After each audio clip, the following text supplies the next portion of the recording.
Los contagios descienden, pero los médicos en la UCI están al límite. No ven el final de este túnel. Una crisis sanitaria que guarda similitudes con otra en los 80. Hoy escucharemos a los supervivientes de la colza.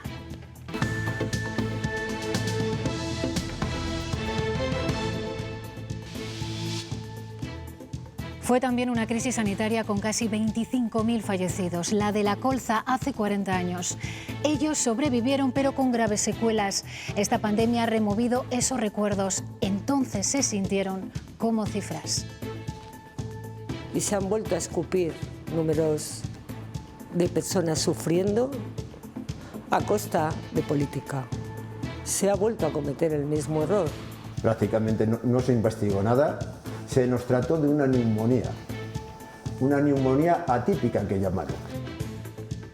Hola, ¿cómo están? Y otros testimonios que dimensionan la crisis sanitaria en la que seguimos inmersos. Hasta 4.000 llamadas por coronavirus en un solo día ha llegado a atender el Centro Coordinador de Emergencias Sanitarias. Al otro lado, pacientes en muchas ocasiones a los que les faltaba el aire. Y a los 3 minutos te entra otra llamada, y a los 3 minutos te entra otra llamada, y a los 3 otra llamada. Nunca había visto una cosa igual en los años que llevo. Y además queríamos atender a todo el mundo, pero no dábamos abasto. Desde los hospitales, la llamada hoy de los profesionales médicos de la UCI. Piden responsabilidad a todos porque esto está excediendo sus fuerzas. Yo ya no sé qué decirle a mis compañeros de trabajo, a todo el equipo. Estamos ya a un nivel que ya no sabemos si vamos o venimos, porque son meses de soportar una presión y unas situaciones de estrés, viendo morir mucha gente que no debería haber muerto. El decalaje del contagio mantiene esta realidad en los hospitales, aunque los casos siguen en descenso. Aún así, no cabe hablar de desescalada, dice la Junta. La variante británica está ahí y sumando contagios. Ana Rayaces. Sí, la presencia de la cepa británica explicaría que hayamos ido tan rápido en el ritmo de contagios, ese descontrol de las últimas semanas, especialmente en Palencia, la provincia con más positividad. Allí la variante británica está presente en el 50% de los contagios. Los sindicatos se movilizan en 50 ciudades de toda España. Es la primera protesta contra el gobierno de coalición. Le exigen que cumpla lo prometido: reforma laboral, de pensiones y salario mínimo. Y un asunto que se enreda: los contagios en la grabación del programa Prodigios. Francisco Igea defiende la actuación de la Junta, pero el Partido Socialista reclama la comparecencia en Cortes del consejero de Cultura. Y en cuanto al tiempo, últimas lluvias de este episodio de borrascas. El fin de semana tendremos tarde de sol y temperaturas suaves. Francisco. Sí, va a cambiar la situación. Hoy de momento tenemos algunas lluvias. Ya están cayendo en zonas del norte de León y de Palencia. Por la tarde-noche van a llegar por el oeste a zonas de Zamora y también de Salamanca. Y por la noche recorren toda la comunidad. Suben un poquito las temperaturas y a partir de mañana ya tiempo anticiclónico. Más frío por las mañanas, pero algo más de calor por las tardes.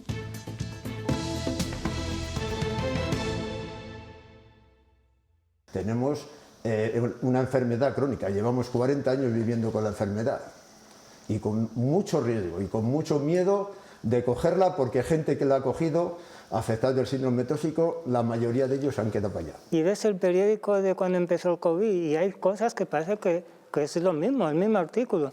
Nada, es como una gripe normal, es un bichito que se cae en la mesa y se mata.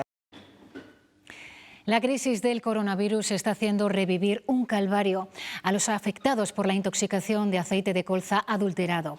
En abril se cumplen 40 años de un envenenamiento que cambió la vida de miles de personas en toda España. Entonces también fueron aislados y se les trató como una neumonía típica. Los que sobrevivieron sufren secuelas de por vida. Castilla y León fue la comunidad más afectada después de Madrid. Sufren infinidad de secuelas que complican mucho su día a día. Tengo una insuficiencia respiratoria crónica. Dolores, pérdidas de caída de pelo. En el aparato digestivo, intestinos, todo el organismo. El síndrome del aceite tóxico provocado por el consumo de aceite de colza adulterado sigue afectando a 3.000 personas en Castilla y León, más de 20.000 en toda España. La crisis sanitaria de la COVID-19 les está removiendo todo lo vivido desde 1981. Abel es leonés y recuerda cómo ellos también tuvieron que ser aislados y los hospitales se llenaron de intoxicados. Estaban pues desde la planta cuarta hasta la 12, creo que todos afectados del síndrome tóxico. Miguel Ángel vive en Peñaranda de Bracamonte, en Salamanca. Se envenenó cuando tenía 11 años. 40 años después, los médicos siguen sin saber cómo tratar sus secuelas. Porque mal nos encontramos todos los días, pero cuando ya no aguantas, pues te vas a urgencias, no saben qué hacer contigo, darte calmantes. Por eso exigen la creación de un Centro Nacional de Referencia que investigue y conozca su enfermedad. Que por una vez ya se reconcilie con las víctimas del síndrome tóxico y que nos den el espacio que nos corresponde. El síndrome del aceite tóxico afectó a sus pulmones y al sistema cardiovascular con mucha virulencia, como ahora lo hacen los casos más graves de COVID-19. Mucha gente va a empezar a notar que va a tener pérdida de memoria, va a empezar a notar que tiene una insuficiencia respiratoria. Ellos lograron sobrevivir, pero se calcula que 4.000 personas han fallecido como consecuencia del aceite de colza adulterado. Piden a la sociedad que no les olvide. Y hay otra cifra que nos da la dimensión de la pandemia que estamos viviendo. Es la de las llamadas realizadas al teléfono de información de coronavirus que Sanidad puso en marcha hace unos años. En total se han recibido más de 130.000 llamadas, hasta 4.000 diarias en algunos momentos. En marzo y en octubre esas consultas se dispararon. Coincide con los picos más fuertes de las dos primeras olas. Este servicio se ha prestado en el Centro Coordinador de Emergencias de Castilla y León. No hay ni un minuto de silencio. En el Centro Coordinador de Emergencias han atendido hasta 4.000 llamadas en un solo día. Nunca había visto una cosa igual en los años que llevo. Y además queríamos atender a todo el mundo, pero no dábamos abasto. Hola, Gamona, buenas tardes. Cada conversación dura unos 3 minutos. Y a los 3 minutos te entra otra llamada. Y a los 3 minutos te entra otra llamada. Y a los 3 otra llamada. Hace un año eran llamadas pidiendo información, pero se han convertido en peticiones de auxilio. Pacientes que a lo mejor habían perdido la consciencia, que no podían respirar, que necesitaban oxígeno, necesitaban ayuda. Activando rápidamente el recurso, pero sabes que es una urgencia vital y que si todo no llega en el tiempo adecuado, esa persona pues lamentablemente puede tener complicaciones serias, tan serias como que puede fallecer. Desde aquí ponen en marcha el operativo de emergencias sanitarias. Mandan los recursos necesarios cuanto antes. Es el primer recurso que va a llegar gracias a nosotros, o ya sea una ambulancia, ya sea el médico, ya sea un helicóptero. Pero no todo es COVID. También hay ictus, infartos o accidentes y las llamadas que más cuesta encajar, las de los fines de semana. Por intoxicación etílica, por uso de drogas, de todo tipo. Son 60 personas entre médicos, enfermeros y gestores de llamadas, con lo más importante, oído clínico. Ahora mismo estamos bajando en la curva con la misma velocidad que con la que hemos subido. Sin embargo, la situación sigue siendo grave y no cabe hablar de desescalada. Ana Rayaces, la Junta no se plantea relajar ninguna medida. Sí, a pesar de que esa curva de nuevos contagios baja al mismo ritmo que creció, no es momento, dice la consejera de Sanidad, de hablar de desescalada. De hecho, la Junta quiere mantener las mismas restricciones hasta que los niveles de alarma lo permitan. Mañana mismo se van a reunir para evaluar las medidas que se impusieron, las medidas más duras impuestas en esos 25 municipios de Castilla y León. La presencia de la cepa británica explicaría el descontrol de casos de las últimas semanas en provincias, por ejemplo, como Palencia, la provincia con más positividad. Allí esta variante británica está presente en el 50% de los casos. Estamos bajando casi tan rápidamente o más que subimos. Eso es una muy buena noticia, porque estamos controlando la incidencia y estamos empezando a notarlo en los ingresos en nuestros hospitales. Pero los niveles de alarma no se fijan solo por la situación epidemiológica. Está el vaso lleno, como decimos muchas veces, no ha colapsado, pero estamos con el vaso completamente lleno. Entonces, hablar de desescalada ahora es yo creo que cuanto menos muy arriesgado, mucho.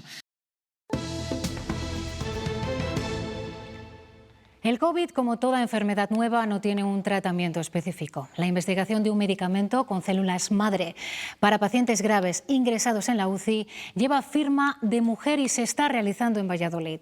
Los primeros resultados son esperanzadores.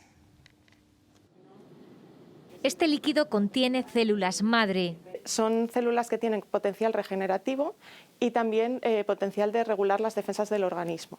Esa capacidad convierte a las células madre en un paraguas para amortiguar la tormenta de citoquinas que provoca el COVID en los casos más graves. La famosa tormenta de citoquinas es esa exageración de activación del sistema inmune y estas células lo modulan. Y eso ya lo vimos, esta modulación, en otras enfermedades que también están relacionadas con el sistema inmune, como el lupus, por ejemplo. En mayo comenzaron a tratar al primer paciente en la UCI del Hospital Río Ortega. Que estén intubados, que no lleven más allá de 48 horas en la intubación, y se aplica venoso 30 minutos, 20-30 minutos. El primer ensayo ha concluido con 24 pacientes. A la mitad se les suministró placebo. Ahora llegan los primeros resultados. Lo primero que había que ver que si era seguro para el paciente, si el paciente lo toleraba en condiciones y salió bien. Estamos en general satisfechos con los resultados preliminares que estamos teniendo. Ahora quedan 8 meses de seguimiento a los pacientes dados de alta para concluir si esta terapia celular puede ser el medicamento contra la COVID más grave. Les adelantábamos ayer que ya son varios los espacios que se preparan para vacunaciones masivas en nuestra comunidad de cara al momento en el que la disponibilidad de dosis lo permita. Hoy la Junta ha aportado más datos sobre ello. Ana Rayaces, hay una lista de espacios. Por ahora no hay una lista de espacios definida, esos grandes espacios para vacunaciones masivas, pero sí hasta 5 ofrecimientos por parte de la Consejería de Cultura. No estamos en esa fase, ha dicho Verónica Casado, la consejera de Sanidad, porque para que se produzcan esas vacunaciones masivas hace falta lo más importante, vacunas, y eso precisamente escasea. Pues vamos a hacer balance ahora de las dosis que ha recibido nuestra comunidad. Vamos a ver, de AstraZeneca en concreto 9.800, como ven en pantalla, de Moderna 13.500 y de Pfizer más de 177.000. Eso significa que nuestra comunidad ha recibido más de 200.000 dosis de vacunas. ¿Y esto qué ha permitido? ¿Qué ritmo de vacunación estamos llevando? Pues vamos a verlo. De estas dosis se han administrado el 83,7%. Eso significa que estamos por encima de la media nacional, que está en el 76%, es decir, somos la tercera comunidad de España con mejor ritmo de vacunación. Y gracias a esto, casi 70.000 personas en nuestra comunidad han podido completar ya ese ciclo de vacunación. Están o van a estar muy cerca de esa inmunización.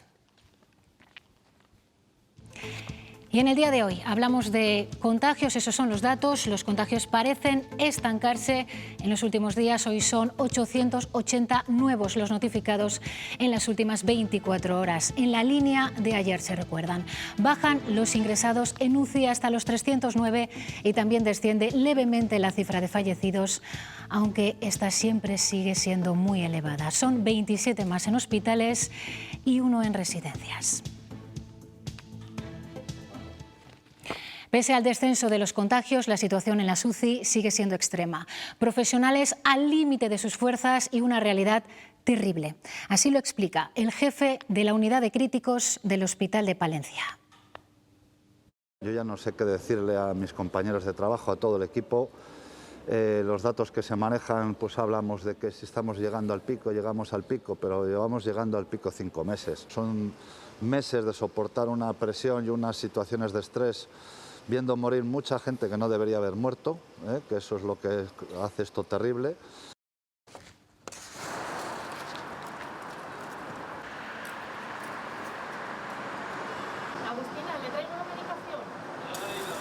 Son voluntarios de de Cruz Roja en Zamora. Bolsa en mano reparten a diario medicamentos a mayores y enfermos crónicos que no pueden desplazarse. Lo hicieron en pandemia, sobre todo en los pueblos. Llegaron a un centenar. Ahora siguen prestando este servicio también en la ciudad. Y en cada uno de esos pueblos, durante la pandemia, se le estaba entregando a todo el mundo que fuera paciente de la farmacia hospitalaria y ahora a gente que es crónica. No dejo de estar agradecidísimo porque además me han dado muchas oportunidades. Siempre que he pedido ayudas, ahí también ya hemos dicho más veces, siempre han sido todas las atenciones. El Ministerio de Consumo ha publicado una orden ministerial que endurece la comercialización de las mascarillas higiénicas. A partir de ahora solo se podrán comprar las que estén testadas en laboratorios acreditados. Además, por fin ha regulado las mascarillas de lectura labial, la que están viendo aquí, que tanto venían reivindicando las personas sordas. En los próximos días las farmacias podrán volver a vender las mascarillas de lectura labial después de que el Ministerio de Consumo las haya regulado en una orden ministerial y después de las reivindicaciones de las personas con discapacidad auditiva. De forma excepcional, este tipo de mascarillas podrán tener una eficacia menor en el filtrado, eso sí, tendrá que aparecer en el etiquetado. A cambio, tendrá que tener alguna serie de requisitos como una visión más nítida y sin empañamiento, y en la etiqueta también tendrá que aparecer si hay o no distorsión del habla. Al no estar homologadas, hasta el día de hoy no hemos tenido ningún tipo de demanda de ese tipo de mascarillas. Los almacenes, lógicamente, pues al no haber pedido ni nada de nada, tampoco nos lo han servido ni lo tienen.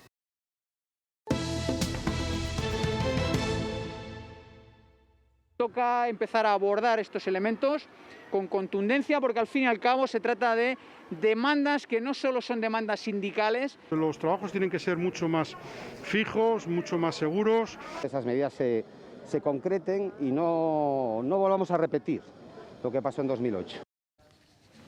Son algunos de los mensajes escuchados en las 50 concentraciones que han convocado hoy Comisiones Obreras y UGT contra el Gobierno de Sánchez. Reclaman que se suba el salario mínimo y que se deroguen las reformas laborales y de pensiones. Son las primeras protestas que organizan UGT y Comisiones Obreras contra un Gobierno de Sánchez desde la moción de censura a Mariano Rajoy. Y han elegido una fecha significativa. Hace 9 años se publicó en el BOE la actual reforma laboral. Porque ha sido una reforma laboral que no ha creado empleo, ha destruido empleo, ha precarizado el mercado de trabajo. Los empresarios prefieren un despido factible, flexible, libre.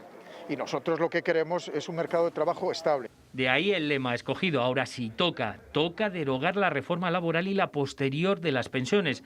También toca cumplir los compromisos del actual gobierno. Es el momento, pues eso, de que cumplan el programa de gobierno acordado y de que se sienten a negociar con los agentes sociales y económicos. La situación de la pandemia ha visto agravadas las condiciones laborales de muchos trabajadores, de muchas familias que no consiguen llegar a final de mes. Se abandonan de forma intolerable compromisos políticos para abonar teorías que solo pueden tener como objetivo dar un paso más en la destrucción del sistema de pensiones. Sus concentraciones ante las distintas subdelegaciones del Gobierno en la comunidad también han servido para reclamar una nueva subida del salario mínimo. Los hosteleros de Castilla y León aplazan de momento un posible recurso contra la Junta por los cierres. Se habían planteado hacerlo después de que el TSJ del País Vasco se pronunciara a favor del sector en esa comunidad autónoma. Por ahora se estudiará el recurso que presentaron los hosteleros vascos para ir analizando futuros pasos, pero también se quiere esperar a ver cómo evoluciona la reapertura de locales en esa comunidad autónoma. Bueno, no, yo no hablaría solo de los contagios, sino también un poquito a ver qué maniobras políticas puede haber a lo largo de estos días, ¿no? El Gobierno del País Vasco tiene otras herramientas que podrá adoptar o no, en función de lo que consideren, y también analizar un poco esas medidas sanitarias, porque a fin de cuentas el recurso del País Vasco está muy basado en las medidas sanitarias. En el resto de comunidades también continúan los cambios en la hostelería. Castilla-La Mancha exigirá un código QR para acceder a bares y restaurantes. Justifican que este método facilitará el rastreo de contagios en caso de rebrote. Por otro lado, Andalucía endurece las restricciones y prohíbe la venta de alcohol a partir de las 6 de la tarde. Coloquialmente ya se habla de ley seca. El consejero de Cultura comparecerá en las Cortes para explicar cómo se produjo la grabación del programa Prodigios en el Centro Cultural Miguel Delibes, en el que al menos se han registrado 2 positivos por coronavirus. También el Partido Socialista había reclamado su comparecencia. Exigen responsabilidades políticas y critican la incoherencia del Ejecutivo con estas palabras hacia su vicepresidente. ¿Dónde está la lealtad que pedía a los ayuntamientos para que suspendieran todas las actividades culturales cuando él, por la puerta de atrás, estaba permitiendo que en el Centro Cultural Miguel Delibes, gestionado por la Junta de Castilla y León, se grabara un programa, se grabaran galas durante 5 días con personas de todo el territorio español, con familias de todo el territorio español? ¿Dónde estaba él? Seguro que escribiendo en Twitter. Que ninguna persona se negó a realizarse test de antígenos. Conocen ustedes grabaciones de programas recientes de 2 horas con 6, 7 intervinientes, en que alguno de los intervinientes, que ha estado 2 horas sin mascarilla, se negó a realizar test de antígenos. Me sorprendería que fuera el Partido Socialista de Castilla y León el que dijera que esto es una irresponsabilidad. La productora del programa se niega a entrar en la polémica, dice que son barbaridades sin justificación ni prueba y que todo responde a un interés político de atacar a la Junta. Y hay otra polémica, la de la carta abierta del alcalde de León, subrayando el hartazgo de los leoneses por lo que considera olvido de la provincia. José Antonio Díez asegura que no señala a nadie en particular, sino a las administraciones con responsabilidad. Nada más me haría más feliz y me encantaría que tanto el Gobierno central como el Gobierno autonómico, con hechos, con acciones, con inversiones comprometidas y reales, le cayeran la boca a este alcalde. Continúan las reacciones dentro del sector ganadero a la prohibición de la caza del lobo en todo el territorio.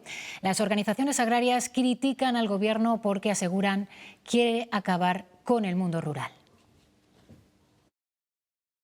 Si el Ministerio de Transición acaba ordenando la inclusión del lobo en el listado de especies silvestres de protección especial, estará declarando claramente, estará declarando la guerra al sector agrario. Cuando la ganadería extensiva desaparezca, ¿quién va a gestionar el territorio? ¿Van a venir algunos defensores del lobo de Madrid? El presidente de la asociación Lobo Marley, que defiende la conservación integral del lobo ibérico, ha criticado el uso del legado de Rodríguez de la Fuente y recuerda que el burgalés nunca defendió su caza. Luis Miguel Domínguez apunta que el lobo no es su mayor problema y que esta especie es parte del patrimonio natural de España. Realmente no se trata de un problema ganadero, no lo es. Es un tema patrimonial.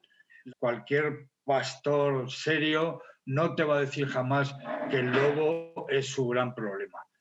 Su gran problema son los precios que impone el mercado común europeo. España será el país europeo con una mayor recuperación económica este año, según la Comisión Europea. Después de haber caído en 2020 un 11%, la economía crecerá un 5,6%, 2 décimas más de lo que había estimado en octubre y muy por debajo del 7% previsto por el gobierno de Pedro Sánchez. Bruselas ve riesgo de quiebras de empresas, sobre todo en el sector turístico.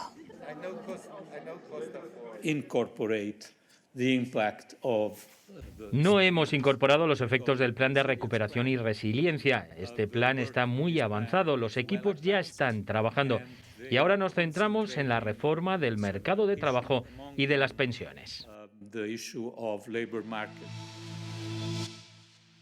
No hay una situación de plena normalidad política y democrática en España. Yo creo que es una obviedad que vivimos en una democracia mejorable.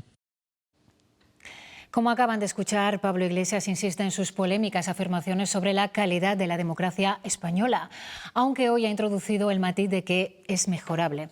Ha sido en una entrevista en RAC 1, en la que el vicepresidente ha asegurado que no hará propósito de enmienda a pesar de las correcciones públicas de los ministros socialistas.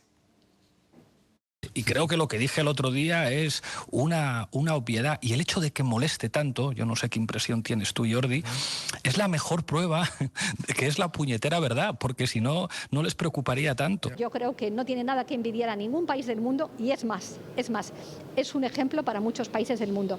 Y yo, como española, me siento muy orgullosa de decir que España es una democracia plena y que es una democracia consolidada.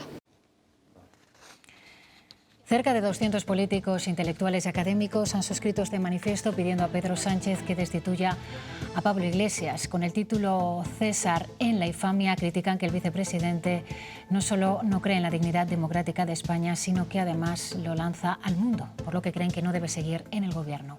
Entre los firmantes figuran el vicepresidente de la Junta, Francisco Igea, exdirigentes socialistas como Nicolás Redondo y miembros del Partido Popular como Cayetana Álvarez de Toledo.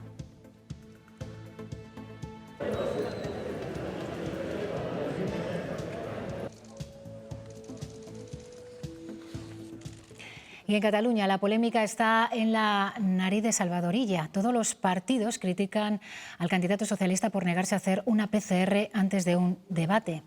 Incluso el Partido Popular pide a la Fiscalía que investigue si Illa se ha vacunado. El exministro asegura que no se sometió a la prueba porque sigue los protocolos que marca Sanidad. Su nombre también está en otro hito de esta campaña. Los independentistas se han comprometido por escrito en este documento a no pactar el gobierno catalán con Salvador Illa. Ni ellos mismos se creen lo que están diciendo, ¿no? Y se retratan en esta foto de Colón del independentismo para hacer lo que no han sido capaces de hacer y que nos ha llevado a unas elecciones por su incapacidad de sustituir a Torra, ¿no?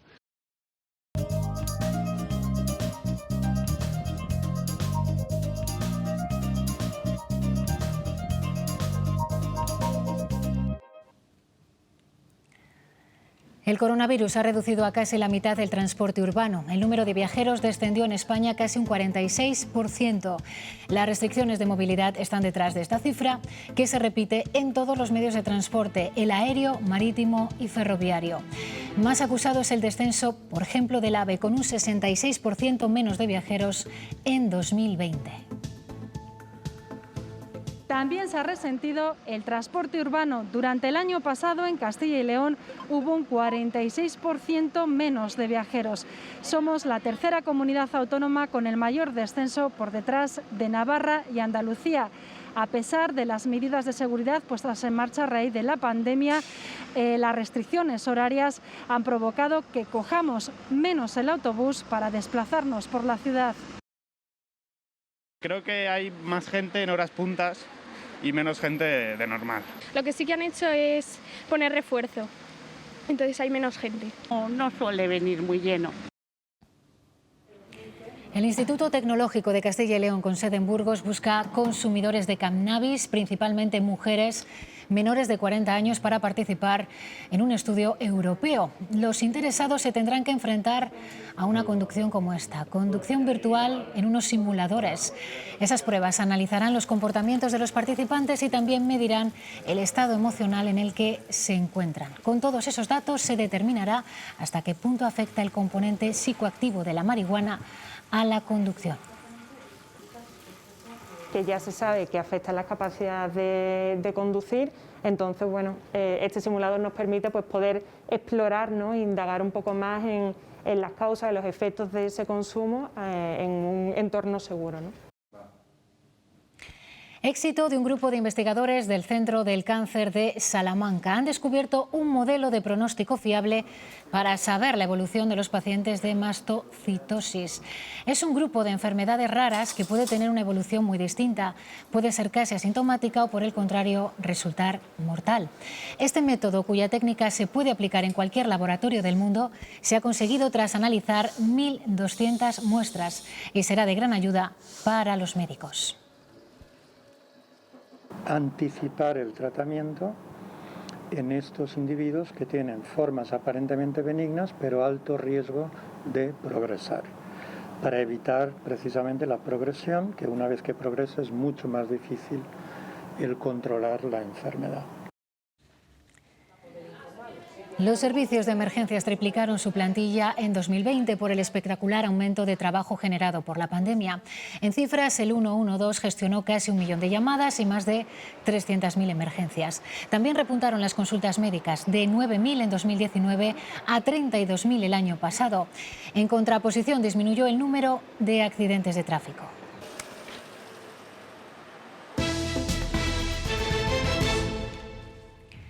La capital soriana vive hoy el jueves lardero más atípico que recuerda. En plena pandemia y estado de alarma, las tradicionales reuniones de gente, sobre todo jóvenes, no están permitidas. Por eso, como ven, se han intensificado las labores de vigilancia de todos los cuerpos policiales.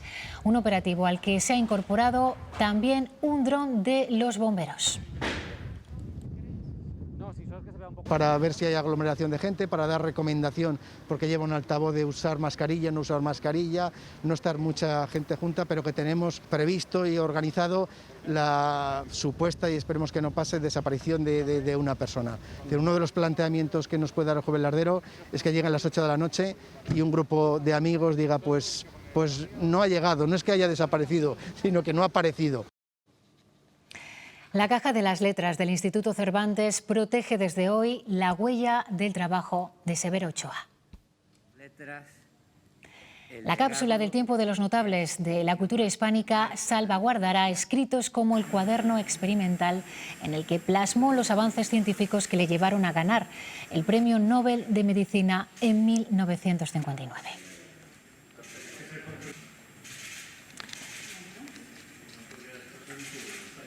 Y nos reservamos una última imagen para terminar.